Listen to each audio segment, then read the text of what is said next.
ये जो गवर्नमेंट आज की आई है वो हमें आपको नेस्तनाबूद करना चाहती है। और नेस्तनाबूद कैसे होगा? जब बाबा साहब की राइटिंग ख़त्म हो जाएंगी, जब बाबा साहब के उपदेश ख़त्म हो जाएंगे, जब बाबा साहब के स्टेचू ख़त्म हो जाएंगे, जब बुद्ध विहार ख़त्म हो जाए, उसमें लगे वो आपको मालूम है कि उन्होंने एक महासंघ खड़ा कर दिया कि जिस तरह से ये ब्रेन वॉश करना चाहते हैं। ये पुस्तक में चेंज जो करने का मतलब है कि लोगों का ब्रेन वॉश करो कि बाबा साहब ने जो अच्छी बातें कही, सही सही बातें, उनको काटते जाओ धीरे धीरे। आज उन्होंने एक चैप्टर, एक पन्ना काटा है, कल को 2 काट देंगे, 3 पढ़ते हैं, किसको पता है? उसकी बात मुझे यही कहेगी कि जब एडवाणी ने ये कहा कि sir it is a way of life, Hinduism is no religion, it is a way of life, ये एडवाणी ने कहा या उनके चमचों ने कहा, कोर्ट में कहा। अफसोस की बात यह है कि उनकी बात को उन्होंने वैसे ही के वैसे मान लिया, जबकि क्वेश्चन चीफ जस्टिस को करना चाहिए, what type of way of life आप।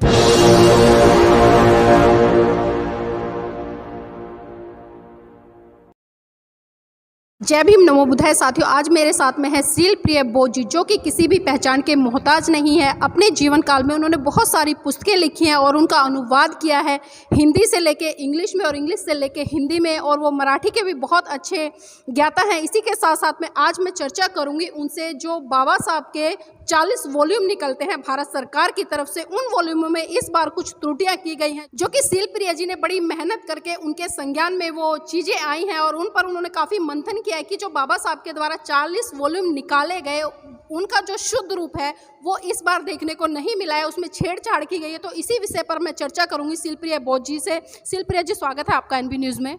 बहुत बहुत धन्यवाद, और मैं आप सब लोगों का बहुत बहुत धन्यवाद करता हूँ, और सबको जय भीम, नमो बुद्धाय। शीलप्रिय जी, हम जानना चाहेंगे, जो 22 वॉल्यूम है उसमें वॉल्यूम नंबर जो 22 है उसमें काफ़ी फेरबदल किया गया है, तो वो फेरबदल क्या है? प्रिय मित्रों, ऐसे तो मैं ये वॉल्यूम सन 71 से खरीदता चला आया हूँ, जो महाराष्ट्र गवर्नमेंट ने निकाले थे, इंग्लिश में निकाले थे, उनका हिंदी नहीं हुआ था तब से मैं उनको वॉल्यूम को अपना कलेक्ट करता रहा।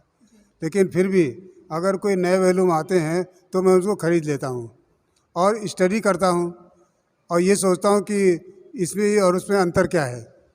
तो अभी जो इस गवर्नमेंट ने जो वॉल्यूम निकाले हैं, जो डॉक्टर अंबेडकर फाउंडेशन की तरफ से, और इसके मिनिस्टर हैं Thawarchand Gehlot, social justice and empowerment के मिनिस्टर हैं, उनके अंतर्गत वो फाउंडेशन आता है। उनके डायरेक्टर हैं डॉक्टर देवेंद्र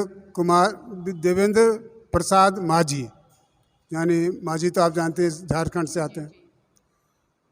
ऐसी परिस्थितियों में मैंने सोचा कि नए जो वॉल्यूम निकले, हिंदी अंग्रेजी दोनों के निकले हैं, तो मैंने एक सेट दोनों का खरीद लिया, एक सेट हिंदी का भी और एक सेट अंग्रेजी का। तो सबसे पहले मैंने सोचा कि क्यों ना पवित्रतम जो ग्रंथ है बाबा साहब का, जिसको बाबा साहब ने अंग्रेजी में मैग्नम ओपस कहा है, अपनी जीवन की सबसे बड़ी उपलब्धि, सर्वश्रेष्ठ, उसको मैग्नम ओपस कहा। तो मैंने बुद्धा एंड धम्मा, ये आपके सामने है, आप इसको देख सकते हैं, ये गवर्नमेंट ऑफ इंडिया की तरफ से छपा है। और इसमें केवल ये छपाई नहीं है, इसमें थावरचंद गहलोत की और उनके आसपास खड़े लोगों की फ़ोटो भी हैं, जो आप देख सकते हैं, जो खरीद सकते हैं। मैंने इसको जब पढ़ना शुरू किया तो जैसे ही मैं खुद चैप्टर को खोला तो सबसे पहले उसमें इंट्रोडक्शन होता है, जो पहले महाराष्ट्र गवर्नमेंट ने छापा था, उन्होंने सही छापा था, तो उसमें सबसे पहले इंट्रोडक्शन था। तो मैं इसको देखा तो इंट्रोडक्शन है ही नहीं इसमें। फिर आगे चला तो देखा कि प्रोलॉग है। चलो बहुत अच्छी बात है, प्रोलॉग दिया। तो ये बात मुझे बहुत खली कि आखिर गवर्नमेंट का क्या इंटेंशन है, क्या इरादा है, उसने ऐसे छोड़ा ही क्यों, और ये कोई ऐसी बात है कि भूल से छूट जाए। इतना बड़ा विद्वान स्टाफ लगा रखे हैं और अनुवादक भी लगा रखे हैं, सब तो बड़े अच्छे और इतना सुंदर बनाया, मैं तो कहूँगा बहुत सुंदर बनाया उन्होंने। लेकिन ये जानबूझ के उन्होंने मिसिंग क्यों की, इंट्रोडक्शन क्यों नहीं दिया, इसके पीछे क्या राज है, ये मैं जानना चाहता हूँ, जो मैं अभी नहीं पता लगा। जी, क्योंकि हम देखते हैं कोई भी पुस्तक होती है तो इंट्रोडक्शन बहुत बड़ी भूमिका निभाता है। इंट्रोडक्शन से ही हमें पता चलता है कि इस पुस्तक के अंदर क्या क्या चीज़ें हैं, और उन्हीं से व्यक्ति अंदर कुछ जो भी ज्ञान लेना चाहता है या जो जिज्ञासा होती है उसको शांत करता है उस ज्ञान से, और वही सरकार ने इन चीज़ों को दूर करने का काम किया। इंट्रोडक्शन ही इससे बाहर कर दिया है। तो इसके पीछे क्या लगता है आपको शीलप्रिया जी? अब उनका सोच क्या है मैं नहीं समझता हूँ, लेकिन इंट्रोडक्शन में कुछ बातें बाबा साहब ने कही हैं। उसमें इंट्रोडक्शन में यही बताया कि भगवान बुद्ध पर जो कई तरह के आरोप लगाए जाते हैं, खासकर 3-4 तरह का खास आरोप होते हैं कि उन्होंने प्रव्रज्या क्यों ली, संन्यास क्यों ले लिया, उन्होंने आत्मा परमात्मा को नहीं माना, उन्होंने ईश्वर को नहीं माना, इस तरह कई क्वेश्चन किए हैं जो है। तो वो सारा इसमें छोड़ दिया गया है, जिसका जवाब बाबा साहब ने इसमें सारा दिया हुआ है। तो मुझे बहुत बुरा लगा, अच्छा नहीं लगा। तो मैंने सोचा कि इसके लिए गवर्नमेंट को अवेयर किया जाए। फिर मैंने हिंदी का देखा, जब हिंदी का वॉल्यूम निकाला तो उसमें तो और ज़्यादा गलतियाँ निकली। ये हिंदी का वॉल्यूम है, इसको निकाल कर देखा तो इसमें बहुत ज़्यादा गलतियाँ निकली। तो मैंने सोचा कि क्या करना चाहिए। ये तो बहुत ख़राब बात है कि हमारे लोग एक तो वैसे ही नहीं पढ़ते हैं, और अगर जो पढ़ने वाले आएंगे आगे की जो जनरेशन आएगी तो वो इससे इस तरह से मिसलीड होगी कि बाबा साहब ने तो ये प्रोलॉग से शुरू कर दिया और ये क्या है और इंट्रोडक्शन में क्या है। जब उसे मालूम ही नहीं कि इंट्रोडक्शन लिखा ही नहीं, इसका मतलब ये है ये शो करती है पुस्तक कि बाबा साहब ने इंट्रोडक्शन लिखा ही नहीं है। इस तरह तो एक तो मिसिंग है। तो मैंने इस पर उनको लिखा, टूरिस्ट डायरेक्टर डॉक्टर देवेंद्र प्रसाद माझी, और इसकी कापी मैंने मिनिस्टर को भी दी है। इससे मैंने ये पॉइंट उठाए हैं, मैं पढ़ के सुना दूं क्या? While inviting your kind attention towards the above referred volume, it is brought to your notice that the volume is missing an important part of the book, that is introduction, written by the author Baba Saheb Dr. Bhimrao Ambedkar. Such missings has been done under the definite malintention not to give full account of the writer's view on the subject.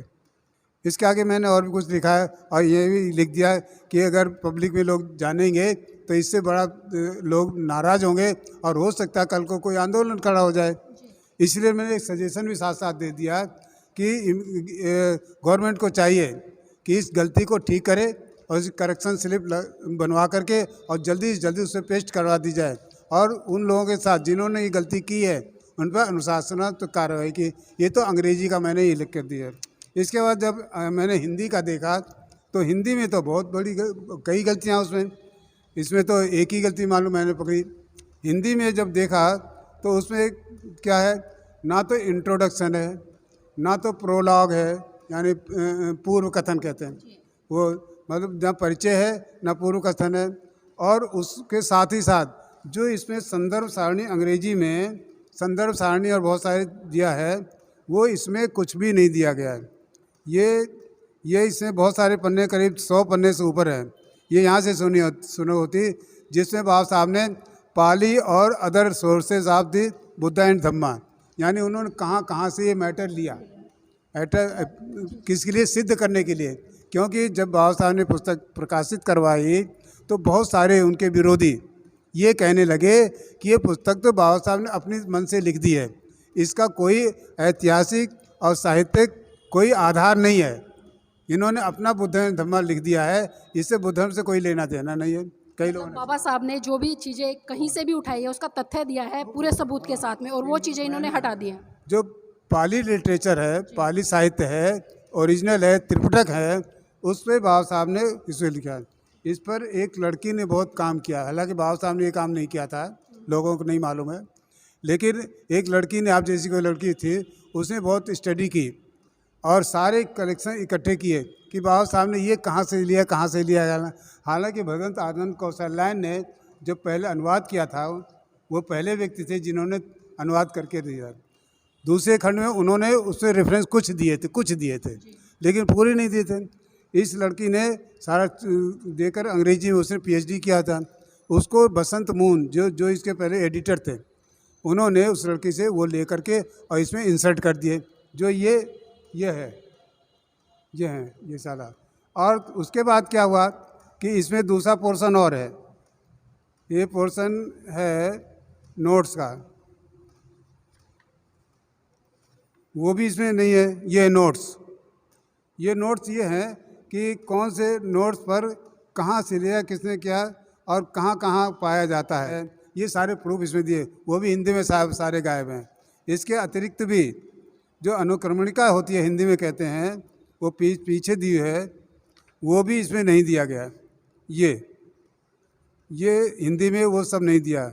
जो बाबा साहब ने और लोगों के उदाहरण दिए थे वो भी नहीं दिए गए। ये बिब्लियोग्राफी भी नहीं दी गई इसमें हिंदी में, ये हाँ, हिंदी में कुछ नहीं दी। तो इसलिए ये ज़रूरी है, मैंने सोचा कि इसको अवगत कराया जाए सरकार को चाहिए कि तुरंत इसका ठीक ठाक करे, और इससे पहले कि हम लोग आंदोलन कर दें और सरकार के विरोध में पहुंच जाएं।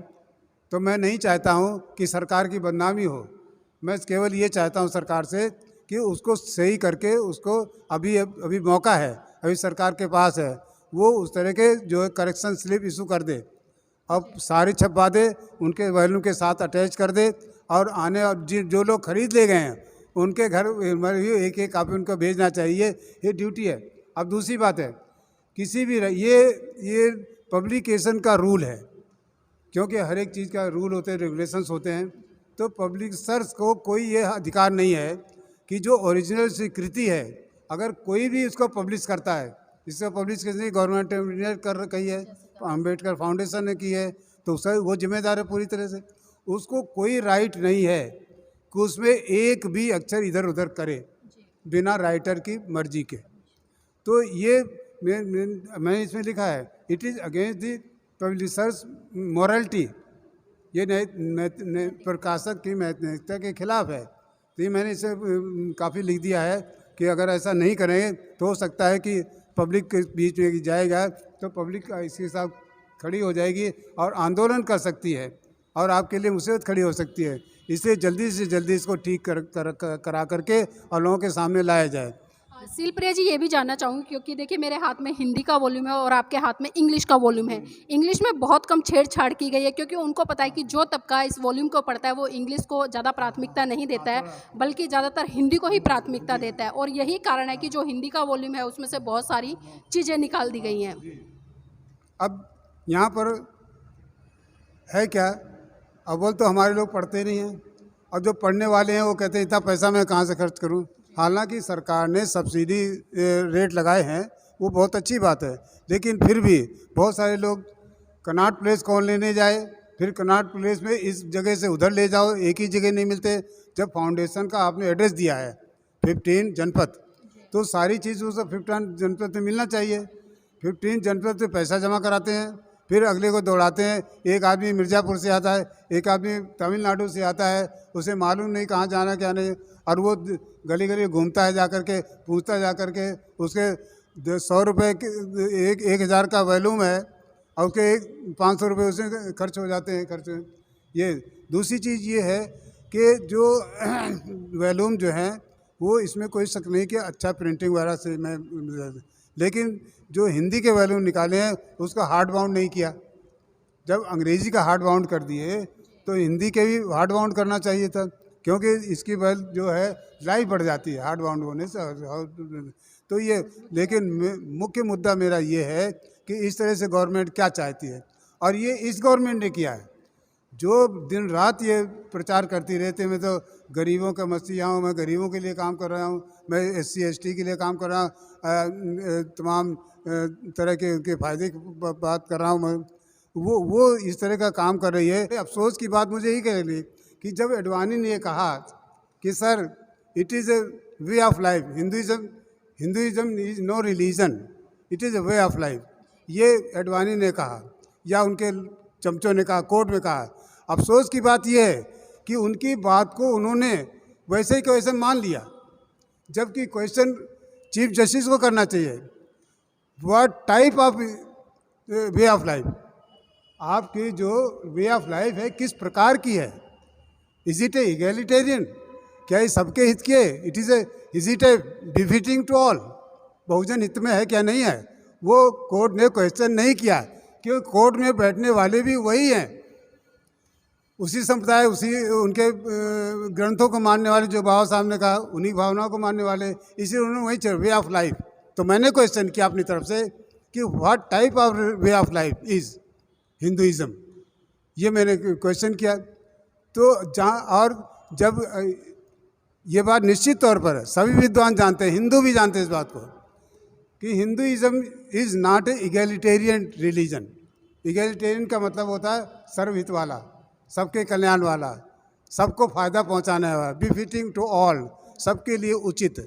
ऐसा हिंदू धर्म में नहीं आएगा। तो वे ऑफ लाइफ कह करके हमने छोड़ दिया। क्वेश्चन किसी ने किया, चीफ जस्टिस ने कह दिया, प्रधानमंत्री ने वाह वाह कर दी, हाँ, पत्रकार जो चमचे होते हैं उन्होंने वाह वाह कर दी, वाह वाह वाह, क्या बात कहते। वे ऑफ लाइफ है। और वे ऑफ लाइफ कैसी है कि जाति मानो। वे ऑफ लाइफ है कि उनका दूसरे धर्म वालों को मारो। वे ऑफ लाइफ क्या है कि इनको नीचे वाले को ऊपर मत आने दो। वे ऑफ लाइफ क्या है कि सारी ज़मीन पे तुम कब्जा कर लो। वे ऑफ लाइफ ये है कि सारे संसाधनों पर कब्जा कर लो। जीएस मिल ने लिखा था, बहुत बड़ा इकोनॉमिस्ट हुआ, सब लोग जानते हैं, जो जॉन स्टुअर्ट मिल। उन्होंने एक बार क्या लिखा था कि equal distribution of Nations wealth, यानी राष्ट्र का जो धन है उसका सबको बराबर का वितरण होना चाहिए। अब यहाँ एक बात है, आप लोग धन से क्या मतलब, रुपये पैसे नहीं, केवल रुपये पैसे नहीं, पैसे दे प्रधानमंत्री दे तो रहा है, किसी को 3,000 दे रहा है, किसी को दे रहा है। This is not the wealth. उनका कहना, स्टुअर्ट मिल का कहना है, whatever the resources are there in the country, जो कुछ भी हमारे संसाधन हैं, चाहे ज़मीन के नीचे हैं, चाहे आसमान के ऊपर हैं, चाहे सरफेस पर हैं, उनका इक्वल डिस्ट्रीब्यूशन होना चाहिए, सबको बराबर का पाए। इक्वल डिस्ट्रीब्यूशन का ये भी मतलब नहीं है कि किसी को छीन कर दे दो।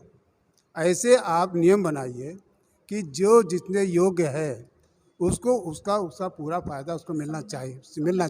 हाँ, तो इसको कहते हैं सम्यक। भगवान बुद्ध का जो शब्द है सम्यक, माने राइटफुल, टोटली राइटफुल, हर तरह से। तो ये अब पढ़ाते तो हैं, जो बच्चे हमारे पॉलिटिकल साइंस पढ़ते हैं, इकोनॉमिक्स पढ़ते हैं, उनको सबको पढ़ाया जाए जीएस मिल को, लेकिन ना तो बच्चे समझते, ना टीचर उनको बताना, वो जानबूझ के बताना नहीं चाहता है कि जीएस मिल कहता क्या है, equal right to have equal part of the nation's wealth. राष्ट्र का जो धन है वो, जैसे मैंने कहा, चाहे वो ज़मीन के अंदर है, चाहे ज़मीन के ऊपर है, या उससे जो पैदावार है, या जो उसकी इनकम है, उसमें हमारा सबका होना चाहिए। आज क्या हो रहा है, हाँ, डिस्ट्रीब्यूटर। तो अब आज जो प्रेजेंट गवर्नमेंट है वो क्या कर रही है, यानी हमारे गरीबों से लेकर के और किसको दे रही है वो हम लोग सभी जानते हैं, 2-4 उनके पिछले। तो अब यहाँ मेरा ये कहना है कि ये बात मैं क्यों कह रहा हूँ, ये इसलिए कह रहा हूँ कि जिस तरह से ये ब्रेन वॉश करना चाहते हैं, ये पुस्तक में चेंज जो करने का मतलब है कि लोगों का ब्रेन वॉश करो, कि बाबा साहब ने जो अच्छी बातें कही, सही बातें, उनको काटते जाओ धीरे धीरे। आज उन्होंने एक पन्ना काटा है, कल को 2 काट दें, 3 पढ़ते हैं, किसको पता है। शिल्प्रिया जी, जाते जाते आखिरी सवाल लेना चाहूँगी आपसे, जो ये बुद्ध और उनका धम्म है बाबा साहब के द्वारा लिखित, तो बहुजन समाज और खासकर बहुत बड़े देश के तबके को क्या मैसेज देना चाहेंगे कि जो इसमें परिवर्तन हुआ है, और खासकर सरकार से क्या चाहते हैं आप? मैंने जैसे पहले ही कहा, मैंने निवेदन किया सरकार से अपनी चिट्ठियों के द्वारा, इन चिट्ठियों के साथ हिंदी अंग्रेजी में मैंने यही लिखा है कि अभी समय है कि इससे पहले कि कोई आंदोलन खड़ा हो जाए जिससे उसके नेम एंड फेम को बट्टा लगेगा, इसलिए सरकार को चाहिए कि तुरंत ही उसकी करेक्शन स्लिप, यानी जो सुधार की कार्रवाई करके और उस पर से छाप करके सभी को पहुंचा दिए, सभी पुस्तकों को छाप लगा दिया जाए, तो इससे क्या मामला ठंडा हो सकता है। अदरवाइज, और फिर ये बात तो ये कि केवल एक वॉल्यूम की मैंने तो एक वॉल्यूम ही पढ़ा है। अब मेरी इतनी कैपेसिटी, मैं 85 साल का आदमी हूँ, आंखें भी कमज़ोर हो रही, शरीर भी कमज़ोर हो रहा है, तो मैं तो सारे वॉल्यूम 40 उनको पढ़ना है, 20 इनको पढ़ना है, तो इतनी कैपेसिटी मेरे पास ऐसे है नहीं। और ना इन नौजवानों को इतनी फुर्सत नहीं है, उनको टीवी और बीवी से कोई मतलब से अलावा कुछ दिखता नहीं है, तो कौन इसको देखेगा। तो इसके लिए ज़रूरी है कि हम लोगों में से भी लर्नेड पर्सन्स आएँ, जैसे हमारे रतनलाल जी काम कर रहे हैं, राज रतन काम कर रहे हैं। मैं राज रतन जी से निवेदन करना चाहूँगा कि इस मुद्दे को वो उठाएं अपने स्तर पर, क्योंकि उनकी ज़्यादा सुनी जाएगी, हमारे जैसे लोगों की कम सुनी जाएगी। तो राजस्थान हो या जो भी हो, जैसे हमारे दिल्ली गवर्नमेंट में राजेंद्र पाल गौतम जी है, वो ये दावा करते हैं कि मैं 10 करोड़ के लिए अपनाऊंगा, जैसे कांसीराम जी ने कहा था, वो नहीं रहे। और राजेंद्र पाल जी कहते हैं मैं अपनाऊंगा। तो पहले इसको तो पढ़ो, राजेंद्र पाल जी को ही पढ़ना चाहिए ना कि ये जो प्रेजेंट गवर्नमेंट क्या कर रही है। तो मैं राजेंद्र पाल गौतम से आपके माध्यम से कहना चाहता हूँ कि मैं रोज़ उनसे मिल नहीं सकता, मैं उनसे निवेदन करना चाहता हूं कि वो अपनी सरकार के सामने ये मुद्दे को रखें, विधानसभा में रखें, और वो इस जो गवर्नमेंट ने काम किया है इसके लिए निंदा करें और निंदा प्रस्ताव पास करके उनको भेजें गवर्नमेंट को, ताकि उसको शर्म आए। और इसी तरह दूसरे जो गवर्नमेंट है बाकी प्रदेशों की, वो भी उसका निंदा प्रस्ताव पास करें और गवर्नमेंट ऑफ इंडिया को भेजें।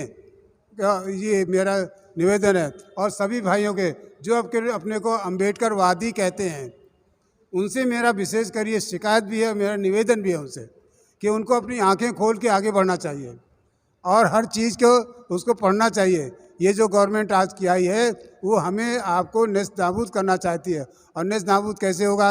जब बाबा साहब की राइटिंग ख़त्म हो जाएंगी, जब बाबा साहब के उपदेश ख़त्म हो जाएंगे, जब बाबा साहब के स्टेचू ख़त्म हो जाएंगे, जब बुद्ध विहार ख़त्म हो जाए, उसमें लगे वो आपको मालूम है कि उन्होंने एक महासंघ खड़ा कर दिया, भारतीय बौद्ध महासंघ खड़ा कर दिया है, और 200 रंगे सियार उन्होंने बना लिए भिक्षु, और घूम रहे हैं इधर उधर। और हमारे भोली जनता, हमारे एक सज्जन आए फिरोजाबाद से, कहा बाबूजी हमने कहा क्या बात? अरे साहब वहाँ तो बहुत बड़ा जलसा हुआ, बहुत बड़ा जलसा हुआ, बड़े अच्छे बहुत सारे बुद्ध विहार, 200 बौद्ध भिक्षु आए थे और इतना 1 किलोमीटर का पांडाल बना था, बहुत पहले बड़ा था। मेरा किसके द्वारा हुआ था?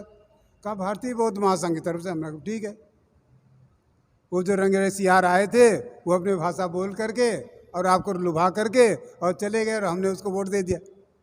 बहुत बहुत धन्यवाद। तो ये थे हमारे साथ में शील प्रिय बोध जी, जिन्होंने बड़ी बारीकी से इन किताबों को पढ़ा है और आपके सामने निकाल कर दिया, और खासकर यहाँ पर बहुजन समाज के उन नेताओं से भी अपील की है जो किसी न किसी सरकार में इस समाज का प्रतिनिधित्व करते हैं कि अगर आप सही मायने में बाबा साहब के अनुयायी हो, उनका मान सम्मान करते हो, तो इस बात को विधानसभा में जाकर रखें। और जिस तरह से बाबा साहब के सही इतिहास के साथ में छेड़छाड़ की गई है, उसको दोबारा से उसी रूप में स्थापित किया जाए जिस तरह से बाबा साहब ने उसको लिखा है। और यहाँ पर बहुजन समाज के लोगों से भी अपील की है शील प्रिय जी ने, वो लोग भी बढ़ चढ़कर इसमें सहयोग करें। और जितने भी 40 वॉल्यूम हिंदी में हैं और 20 वॉल्यूम इंग्लिश में है, टोटल 60 वॉल्यूम होते, तो इन सभी वॉल्यूमों का वो अध्ययन करें और बारीकी से निकाल कर लाए कि जिस तरह से शील प्रिय जी ने निकाला है कि किस किस वॉल्यूम में क्या क्या कमियां हैं, क्या क्या चीज़ें हटाई गई हैं और क्या क्या चीज़ें अपनी तरफ से जोड़ी गई हैं। अगर आप सब लोग इस कड़ी में शील प्रिय बोध जी के साथ में आते हैं तो सही मायने में हम बाबा साहब के सपने को आगे चलकर साकार कर पाएंगे और उनके विचार जनता के बीच में हूबहू रख पाएंगे। जय भीम, नमो बुद्धाय।